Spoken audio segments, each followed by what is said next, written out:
ओम नमो भगवते वासुदेवाय। आप सभी का हमारे YouTube चैनल पर हार्दिक स्वागत है। सभी मनोरथों को पूर्ण करने वाली आइए आज सुने श्री सत्यनारायण व्रत कथा। सत्यनारायण कथा में केले के पत्ते व फल के अलावा पंचामृत, पंचगव्य, सुपारी, पान, तिल, मोली, रोली, कुमकुम, दूर्वा की आवश्यकता होती है, जिनसे भगवान की पूजा होती है। सत्यनारायण की पूजा के लिए दूध, मधु, केला, गंगा जल, तुलसी पत्ता, मेवा मिलाकर पंचामृत तैयार किया जाता है।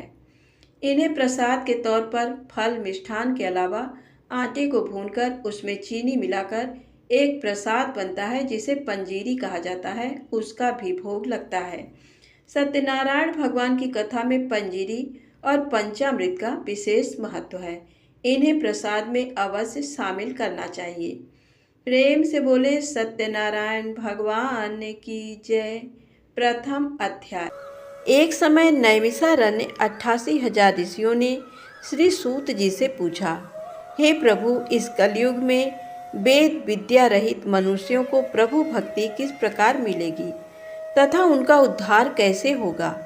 इसलिए हे मुनि श्रेष्ठ, कोई ऐसा व्रत कहिए जिससे थोड़े समय में पुण्य प्राप्त होवे तथा मनोवांछित फल मिले। ऐसी कथा सुनने की हमारी इच्छा है। सर्वशास्त्र ज्ञाता सूत जी बोले, हे वैष्णवों में पूज्य, आप सबने सर्व प्राणियों के हित की बात पूछी है। अब मैं उस श्रेष्ठ व्रत को आप लोगों से कहूँगा जिस व्रत को नारद जी ने लक्ष्मी नारायण से पूछा था। एक समय योगी राज नारद जी दूसरों के हित की इच्छा से अनेक लोकों में घूमते हुए मृत्यु लोक में आ पहुँचे। वहाँ बहुत योनियों में जन्मे हुए प्रायः सभी मनुष्यों को अपने कर्मों के द्वारा अनेक दुखों से पीड़ित देखकर सोचा कि किस यत्न के करने से निश्चय ही इनके दुखों का नाश हो सकेगा। नारद ऐसा मन में सोचकर विष्णु लोक को गए। वहाँ श्वेत वर्ण और 4 भुजाओं वाले देवों के इस नारायण को, जिनके हाथों में शंख, चक्र, गदा और पद्म थे तथा वरमाला पहने हुए थे, देखकर स्तुति करने लगे। हे भगवान, आप अत्यंत शक्ति से संपन्न हैं। मन तथा वाणी भी आपको नहीं पा सकती। आपका आदि, मध्य और अंत नहीं है। निर्गुण स्वरूप सृष्टि के कारण भूत व भक्तों के दुखों को नष्ट करने वाले हो, आपको मेरा नमस्कार है। नारद जी से इस प्रकार की स्तुति सुनकर विष्णु भगवान बोले कि हे मुनिश्रेष्ठ, आपके मन में क्या है? आपका यहाँ किस काम के लिए आगमन हुआ है? निसंकोच कहो। तब नारद मुनि बोले, मृत्युलोक में सब मनुष्य जो अनेक योनियों में पैदा हुए हैं, अपने कर्मों के द्वारा अनेक प्रकार के दुखों से दुखित हो रहे हैं। हे नाथ, मुझ पर दया रखते हो तो बतलाइए कि उन मनुष्यों के सब दुख थोड़े से प्रयत्न से ही कैसे दूर हो सकते हैं। श्री भगवान जी बोले, हे नारद, मनुष्यों की भलाई के लिए तुमने बहुत अच्छी बात पूछी है। जिस व्रत के करने से मनुष्य मोह से छूट जाता है, मैं वो कहता हूँ, सुनो। बहुत पुण्य देने वाला, स्वर्ग तथा मनुष्य लोक दोनों में दुर्लभ एक उत्तम व्रत है। आज मैं प्रेम वश होकर तुमसे कहता हूँ। सत्यनारायण का ये व्रत अच्छी तरह विधान पूर्वक करके मनुष्य तुरंत ही यहाँ सुख भोग कर मरने पर मोक्ष को प्राप्त होता है। श्री भगवान के वचन सुनकर नारद मुनि बोले, उस व्रत का क्या फल है, क्या विधान है, किसने ये व्रत किया है और किस दिन ये व्रत करना चाहिए, विस्तार से बताइए। भगवान बोले, दुख शोक आदि को दूर करने वाला, धन धान्य को बढ़ाने वाला, सौभाग्य तथा संतान को देने वाला ये व्रत सब स्थानों पर विजय कराने वाला है। भक्ति और श्रद्धा के साथ किसी भी दिन मनुष्य श्री सत्यनारायण भगवान की शाम के समय ब्राह्मणों और बंधुओं बांधवों के साथ धर्मपरायण होकर पूजा करे। भक्ति भाव से नैवेद्य केले का खम्भ, घी, दूध और गेहूं का चूर्ण सवाया लेवे। गेहूं के अभाव में साठी का चूर्ण, शक्कर तथा गुड़ ले और सब भक्षण योग्य पदार्थ जमा करके भगवान को अर्पण कर देवे तथा बंधुओं सहित ब्राह्मणों को भोजन करावे। तत्पश्चात स्वयं भोजन करे। नृत्य गीत आदि का आचरण कर सत्यनारायण भगवान को स्मरण करते हुए समय व्यतीत करें। इस तरह व्रत करने पर मनुष्यों की इच्छा निश्चय ही पूरी होती है। विशेषकर कलिकाल में भूमि पर यही मोक्ष का सरल उपाय है। सूत जी बोले, हे ऋषियों, जिन्होंने पहले समय में इस व्रत को किया है उनका वृत्तांत कहता हूँ, ध्यान से सुनो। सुंदर काशीपुरी नगरी में अति निर्धन ब्राह्मण रहता था। वो भूख और प्यास से बेचैन हुआ नित्य ही पृथ्वी पर घूमता था। ब्राह्मणों से प्रेम करने वाले भगवान ने ब्राह्मण को दुखी देखकर बूढ़े ब्राह्मण का रूप धरकर उसके पास जा आदर के साथ पूछा, हे विप्र, नित्य दुखी हुआ पृथ्वी पर क्यों घूमता है? हे श्रेष्ठ ब्राह्मण, ये सब मुझसे कहो, मैं सुनना चाहता हूँ। ब्राह्मण बोला, मैं बहुत निर्धन ब्राह्मण हूँ, भिक्षा के लिए पृथ्वी पर फिरता हूँ। हे भगवान, यदि आप इसका उपाय जानते हो तो कृपा कर कहें। वृद्ध ब्राह्मण बोला कि सत्यनारायण भगवान मनोवांछित फल को देने वाले हैं, इसलिए हे ब्राह्मण, तू उनका पूजन कर, जिसके करने से मनुष्य सब दुखों से मुक्त होता है। ब्राह्मण को व्रत का सारा विधान बतलाकर बूढ़े ब्राह्मण का रूप धारण करने वाले सत्यनारायण भगवान अंतर्धान हो गए। जिस व्रत को वृद्ध ब्राह्मण ने बतलाया है मैं उसको अवश्य करूँगा, ये निश्चय करने पर उस ब्राह्मण को भी नींद नहीं आई। वह सवेरे ही उठ सत्यनारायण के व्रत का निश्चय कर भिक्षा के लिए चला। उस दिन उसको भिक्षा में बहुत सा धन मिला, जिससे बंधु बांधवों के साथ उसने सत्यनारायण का व्रत किया। उसके करने से वो ब्राह्मण सब दुखों से छूटकर अनेक प्रकार की संपत्तियों से युक्त हुआ। उस समय से वो ब्राह्मण हर मास व्रत करने लगा। इस तरह सत्यनारायण भगवान के व्रत को जो करेगा सब पापों से छूटकर मोक्ष को प्राप्त होगा। आगे जो पृथ्वी पर सत्यनारायण का व्रत करेगा वो मनुष्य सब दुखों से छूट जाएगा। इस तरह नारद जी ने सत्यनारायण का कहा हुआ ये व्रत तुमसे कहा। हे विप्र, अब मैं और क्या कहूँ? ऋषि बोले, हे मुनीश्वर, संसार में इस ब्राह्मण से सुनकर किस किसने इस व्रत को किया, हम सब वो सुनना चाहते हैं। इसके लिए हमारे मन में श्रद्धा है। सूत जी बोले, हे मुनियों, जिसने इस व्रत को किया है वो सब सुनो। एक समय वो ब्राह्मण धन और ऐश्वर्य के अनुसार बंधु बांधवों के साथ व्रत करने को तैयार हुआ। उसी समय एक लकड़ी बेचने वाला बूढ़ा आदमी आया और बाहर लकड़ियों को रखकर ब्राह्मण के मकान में गया। प्यास से दुखी लकड़हारा उनको व्रत करते देखकर ब्राह्मण को नमस्कार करके पूछने लगा कि आप ये क्या कर रहे हैं और इसके करने से क्या फल मिलता है, कृपा करके मुझसे कहें। ब्राह्मण ने कहा, सब मनोकामनाओं को पूरा करने वाला ये सत्यनारायण भगवान का व्रत है। इसकी ही कृपा से मेरे यहाँ धन धान्य आदि की वृद्धि हुई है। ब्राह्मण से व्रत के बारे में जानकर लकड़हारा बहुत प्रसन्न हुआ। चरणामृत ले और प्रसाद खाने के बाद अपने घर को आया। लकड़हारे ने मन में इस प्रकार का संकल्प किया कि आज ग्राम में लकड़ी बेचने से जो धन मिलेगा उसी से सत्यनारायण देव का उत्तम व्रत करूँगा। ये मन में विचार कर वो बूढ़ा लकड़हारा लकड़ियाँ अपने सिर पर रखकर जिस नगर में धनवान लोग रहते थे वो ऐसे सुंदर नगर में गया। उस दिन वहाँ पर बूढ़े को उन लकड़ियों का दाम पहले दिनों से चौगुना मिला। तब वो बूढ़ा लकड़हारा दाम ले और अति प्रसन्न होकर पक्के केले की फली, शक्कर, घी, दूध, दही और गेहूं का चूर्ण इत्यादि सत्यनारायण भगवान के व्रत की कुल सामग्रियों को लेकर अपने घर गया। फिर उसने अपने भाइयों को बुलाकर विधि के साथ भगवान का पूजन और व्रत किया। उस व्रत के प्रभाव से बूढ़ा लकड़हारा धन धान्य आदि से युक्त हुआ और संसार के समस्त सुख भोग कर बैकुंठ को चला गया। श्री सूत जी बोले, हे श्रेष्ठ मुनियों, अब मैं आगे की एक कथा कहता हूँ। प्राचीन काल में उल्कामुख नाम का एक महान ज्ञानी राजा था। वह जितेंद्री और सत्यवक्ता था। प्रतिदिन मंदिरों में जाता तथा गरीबों को धन देकर उनके दुख दूर करता था। उसकी पत्नी कमल के समान सुंदर मुखवाली और सती साध्वी थी। एक दिन भद्रशिला नदी के तट पर वे दोनों विधि विधान सहित श्री सत्यनारायण भगवान का व्रत कर रहे थे। उस समय वहाँ साधु नामक एक वैश्य आया। उसके पास व्यापार के लिए बहुत सा धन था। वो वैश्य नाव को नदी किनारे पर ठहराकर राजा के पास आया। राजा को व्रत करते हुए देखकर उसने विनम्रता पूर्वक पूछा, हे राजन, ये आप क्या कर रहे हैं? मेरी सुनने की इच्छा है, कृपया आप ये मुझे भी समझाइए। महाराज उल्का मुख ने कहा, हे साधु वैश्य, मैं अपने बंधु बांधवों के साथ पुत्र की प्राप्ति के लिए श्री सत्यनारायण भगवान का व्रत व पूजन कर रहा हूँ।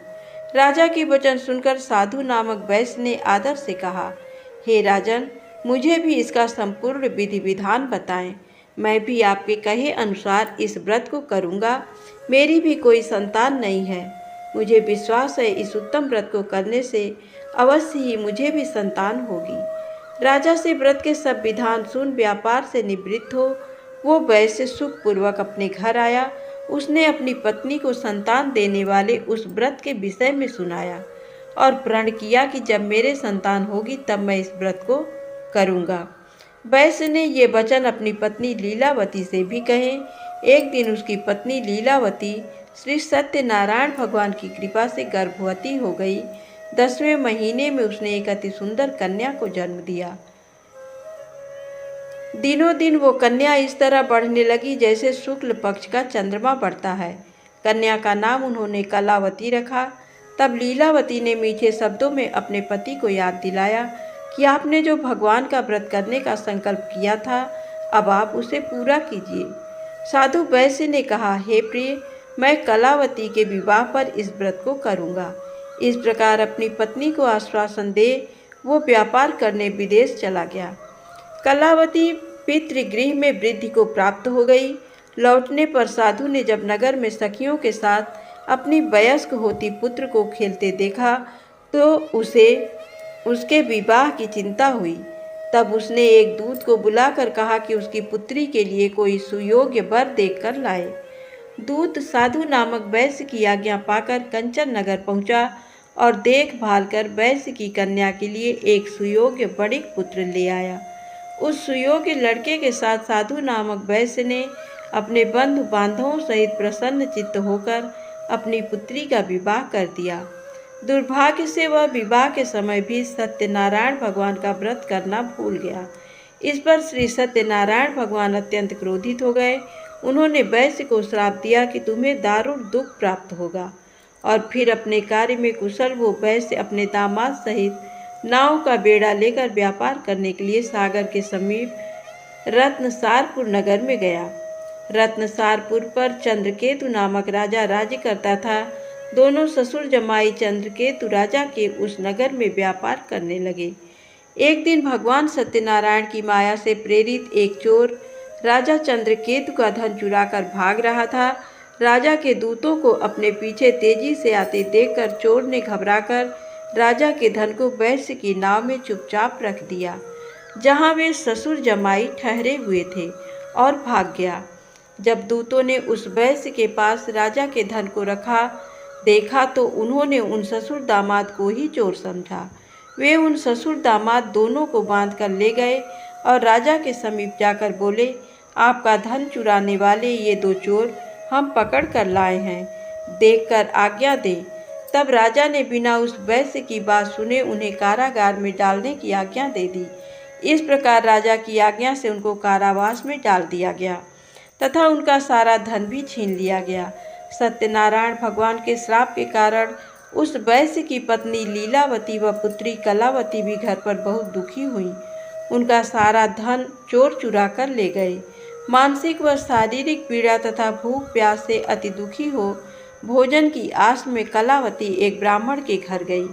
उसने ब्राह्मण को श्री सत्यनारायण भगवान का व्रत विधि पूर्वक करते देखा। उसने कथा सुनी तथा श्रद्धा पूर्वक प्रसाद ग्रहण कर रात को घर आई। माता ने कलावती से पूछा, हे पुत्री, तू अब तक कहाँ रही? मैं तेरे लिए बहुत चिंतित थी। माता के शब्द सुन कलावती बोली, हे माता, मैंने एक ब्राह्मण के घर श्री सत्यनारायण भगवान का व्रत होते देखा और मेरी भी उस उत्तम व्रत को करने की इच्छा है। माता ने कन्या के वचन सुनकर सत्यनारायण भगवान के पूजन की तैयारी की। उसने बंधुओं सहित श्री सत्यनारायण भगवान का पूजन व व्रत किया और वर मांगा कि मेरे पति और दामाद शीघ्र ही घर लौट आएं। साथ ही विनती की कि हे प्रभु, अगर हमसे कोई भूल हुई हो तो हम सबका अपराध क्षमा करो। श्री सत्यनारायण भगवान इस व्रत से प्रसन्न हो गए। उन्होंने राजा चंद्रकेतु को स्वप्न में दर्शन देकर कहा, हे राजन, जिन दोनों वैश्यों को तुमने बंदी बना रखा है वे निर्दोष हैं, उन्हें प्रातः ही छोड़ दो। उनका सब धन जो तुमने अधिग्रहित किया है लौटा दो, अन्यथा मैं तुम्हारा राज्य, धन, पुत्र आदि सब नष्ट कर दूंगा। राजा से ऐसे वचन कहकर भगवान अंतर ध्यान हो गए और फिर प्रातःकाल राजा चंद्रकेतु ने दरबार में सबको अपना स्वप्न सुनाया और सैनिकों को आज्ञा दी कि दोनों वैश्यों को कैद से मुक्त कर दरबार में ले आए। दोनों ने आते ही राजा को प्रणाम किया। राजा ने कोमल वचनों में कहा, हे महानुभावों, तुम्हें अज्ञानता बस ऐसा कठिन दुख प्राप्त हुआ है, अब तुम्हें कोई भय नहीं है, तुम मुक्त हो। इसके बाद राजा ने उनको नए नए वस्त्राभूषण पहनवाए तथा उनका जितना धन लिया था उससे दुगना लौटाकर आदर से विदा किया। दोनों वैश्य अपने घर को चल दिए। सूत जी ने आगे कहा, वैश्य ने यात्रा आरंभ की और अपने नगर को चला। उनके थोड़ी दूर आगे बढ़ने पर दंडी वेशधारी श्री सत्यनारायण भगवान ने उसकी परीक्षा लेने हेतु उससे पूछा, हे वैश्य, तेरी नाव में क्या है? अभिमानी वणिक हंसता हुआ बोला, हे दंडी, आप क्यों पूछते हैं? क्या धन लेने की कामना है? मेरी नाव में तो बेल के पत्ते भरे हैं। वैश्य के ऐसे वचन सुनकर दंडी वेशधारी श्री सत्यनारायण भगवान बोले, तुम्हारा वचन सत्य हो। ऐसा कहकर वे वहां से चले गए और कुछ दूर जाकर समुद्र के तट पर बैठ गए। दंडी महाराज के जाने के पश्चात वैश्य ने नित्य क्रिया से निवृत्त होने के बाद नाव को ऊंची उठी देखकर अचंभा किया तथा नाव में बेल पत्ते आदि देखकर मूर्छित हो जमीन पर गिर पड़ा। मूर्छा खुलने पर अतिशोक करने लगा। तब उसके दामाद ने कहा, आप शोक न करें, ये दंडी महाराज का श्राप है, अतः हमें उनकी शरण में ही चलना चाहिए, वही हमारे दुखों का अंत करेंगे। दामाद के वचन सुनकर वो वैश्य दंडी भगवान के पास पहुंचा और अत्यंत भक्तिभाव से पश्चाताप करते हुए बोला, मैंने जो आपसे असत्य वचन कहे थे उनके लिए मुझे क्षमा करें। ऐसा कहकर वह शोकातुर हो रोने लगा। तब दंडी भगवान बोले, हे वणिक पुत्र, मेरी आज्ञा से ही बार बार तुझे दुख कष्ट प्राप्त हुआ है, तू मेरी पूजा से विमुख हुआ। तब उस वैश्य ने कहा, हे भगवान, आपकी माया को ब्रह्मा आदि देवता भी नहीं जान पाते, तब मैं मूर्ख भला कैसे जान सकता हूँ? आप प्रसन्न होइए, मैं अपनी क्षमता अनुसार आपकी पूजा करूँगा। मेरी रक्षा कीजिए और मेरी नौका को पहले के समान धन से परिपूर्ण कर दीजिए। उसके भक्ति से परिपूर्ण वचन सुनकर श्री सत्यनारायण भगवान प्रसन्न हो गए और उसकी इच्छानुसार वर देकर अंतर्ध्यान हो गए। तब ससुर व दामाद दोनों ने नाव पर आकर देखा कि नाव धन से परिपूर्ण है। फिर वो विधि विधान से भगवान सत्यनारायण का पूजन कर साथियों सहित अपने नगर को चला। जब वो अपने नगर के निकट पहुंचा तब उसने एक दूत को अपने घर भेजा। दूत ने साधु नामक वैश्य के घर जाकर उसकी पत्नी को नमस्कार किया और कहा, आपके पति अपने जमाता सहित इस नगर में समीप आ गए हैं। लीलावती और उसकी कन्या कलावती उस समय भगवान का पूजन कर रही थी। दूत का वचन सुनकर साधु की पत्नी ने बड़े हर्ष के साथ सत्यनारायण भगवान का पूजन पूर्ण किया और अपनी पुत्री से कहा, मैं अपने पति के दर्शन को जाती हूँ, तू पूजन पूर्ण कर शीघ्र आ जाना। परंतु कलावती पूजन एवं प्रसाद छोड़कर अपने पति के दर्शन के लिए चली गई। पूजन एवं प्रसाद की अवज्ञा के कारण भगवान सत्यनारायण ने रुष्ट हो उसके पति को नाव सहित पानी में डुबो दिया। कलावती अपने पति को न पाकर रोती हुई जमीन पर गिर पड़ी। नौका को डूबा हुआ तथा कन्या को रोती हुई देख साधु नामक वैश्य द्रवित हो बोला, हे प्रभु, मुझसे या मेरे परिवार से अज्ञानतावश जो अपराध हुआ हो उसे क्षमा करें। उसके ऐसे वचन सुनकर सत्यदेव भगवान प्रसन्न हो गए। आकाशवाणी हुई, हे वैश्य, तेरी पुत्री मेरा प्रसाद छोड़कर आई है, इसलिए इसका पति अदृश्य हुआ है। यदि ये घर जाकर प्रसाद ग्रहण कर ले तो इसे इसका पति अवश्य मिलेगा। आकाशवाणी सुनकर कलावती ने घर पहुंचकर प्रसाद ग्रहण किया और फिर आकर अपने पति को पूर्व रूप में पाकर वह अति प्रसन्न हुई तथा उसने अपने पति के दर्शन किए। तत्पश्चात साधु वैश्य ने वहीं बंधु बांधवों सहित सत्यदेव का विधि पूर्वक पूजन किया, वह इस लोक के सभी प्रकार के सुख भोग कर अंत में मोक्ष को प्राप्त हुआ। श्री सूत जी बोले, हे ऋषिगण, मैं एक और कथा कहता हूँ, आप सभी ध्यान से सुनो। सदा प्रजा के लिए चिंतित तुंगध्वज नाम का एक राजा था। उसने भगवान सत्यनारायण का प्रसाद त्याग कर बहुत कष्ट पाया।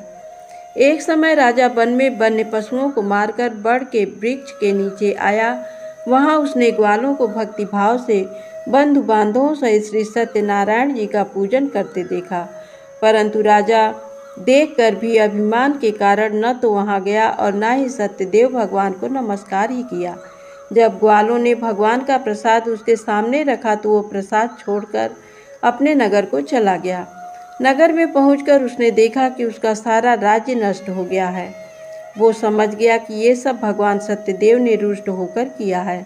तब वो वन में वापस आया और ग्वालों के समीप जाकर विधिपूर्वक पूजन कर प्रसाद ग्रहण किया तो सत्यनारायण की कृपा से सब कुछ पहले जैसा ही हो गया और लंबे समय तक सुख भोग कर मरणोपरांत वह मोक्ष को प्राप्त हुआ। जो मनुष्य इस श्रेष्ठ दुर्लभ व्रत को करेगा, श्री सत्यनारायण भगवान की कृपा से उसे धन धान्य की कोई कमी नहीं होगी। निर्धन धनी और बंदी बंधनों से मुक्त होकर निर्भय हो जाता है।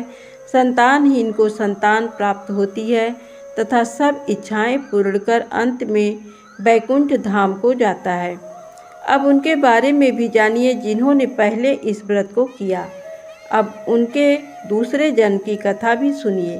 सतानंद नामक वृद्ध ब्राह्मण ने सुदामा के रूप में जन्म लेकर श्री कृष्ण की भक्ति एवं सेवा कर वैकुंठ प्राप्त किया। उल्कामुख नामक महाराज राजा दशरथ बने और श्री रंगनाथ का पूजन कर मोक्ष को प्राप्त हुए। साधु नाम के वैश्य ने धर्मात्मा व सत्य प्रतिज्ञ राजा मोरध्वज बनकर अपने पुत्र को आरे से चीरकर वैकुंठ धाम प्राप्त किया। महाराज तुंगध्वज स्वयंभू मनु बने। उन्होंने बहुत से लोगों को भगवान की भक्ति में लीन कराकर वैकुंठ धाम प्राप्त किया। लकड़हारा अगले जन्म में गुह नामक निषाद राजा बना, जिसने राम के चरणों की सेवा कर अपने सभी जन्मों को संवार लिया। प्रेम से बोले श्री सत्यनारायण भगवान की जय।